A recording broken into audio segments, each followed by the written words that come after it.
Friends, ఈరోజు బెండకాయ fry చేసుకుందాం. చూడండి, నేను ఫస్టే బెండకాయలు వేయించేస్తున్నాను. అది వేయించాక తర్వాత ఏం చేయాలో చూపిస్తాను. ఆ రీతిగా చేసుకోండి. బెండకాయ ఫ్రై చాలా బాగుంటుంది, వెరైటీగా ఉంటుంది, కొంచెం స్పెషల్గా ఉంటుంది.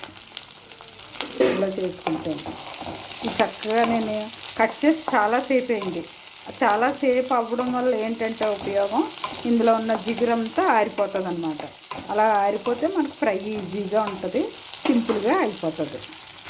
చూడండి, వేగిపోయింది బెండకాయ.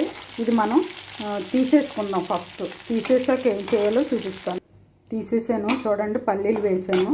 పల్లీలు వేగాక శనగపప్పు అవి కూడా వేస్తాను. శనగపప్పు, మినపప్పు ఇవన్నీ వేస్తాను. ఈ ఫ్రై ఇంచుమించు మనకి భోజనాల మీద వేసే ఫ్రై లాగా ఉంటుంది. అలా చేసుకుంటే బాగుంటుంది. మినపప్పు, శనగపప్పు కూడా వేస్తున్నాను.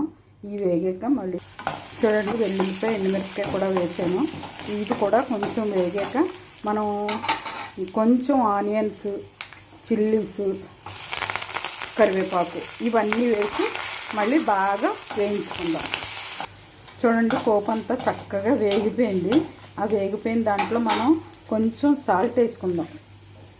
కొద్దిగా సాల్ట్, ఆ బెండకాయ ఫ్రైకి సరిపడిన సాల్ట్, అలాగే ఈ బెండకాయ పీసెస్ కూడా ఉన్నాయి కదా, అవి కూడా వేసేసుకుందాం. ఈ ఫ్రై ఇప్పుడు చాలా బాగుంటుంది అన్నమాట.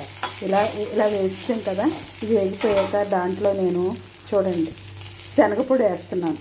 శనగపొడి వేయడం వల్ల అందులో ఉన్న ఆయిల్ కూడా పీల్చుకుంటుంది, మన నోటికి పెద్ద ఆయిల్ తలతో కమ్మగా ఉంటుంది. ఇలా మనం చేసుకుంటే చాలా టేస్ట్ ఉంటుంది. దీనికి కాంబినేషను పప్పు, ఆకుకూర ఉంది, పప్పుచారు ఇవన్నీ వేసుకుని మనం తింటే చాలా టేస్ట్గా ఉంటుంది. మనం హోటల్ స్టైల్లో ఉన్నట్టు ఉంటుంది. నేను డిష్ అవుట్ చేసి చూపిస్తాను. వేగిపోయిందండి.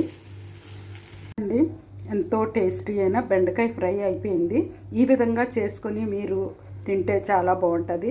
మీరు చేసి తిని నా కామెంట్ రూపంలో తెలియజేయండి. ప్లీజ్ ఒక లైక్ ఇవ్వండి. అనేక మంది చూస్తారని ప్రేమతో ఈ వీడియో చేస్తున్నాను. ఓకే అండి, బాయ్. మరొక డిష్తో మళ్ళీ కలుసుకుందాం.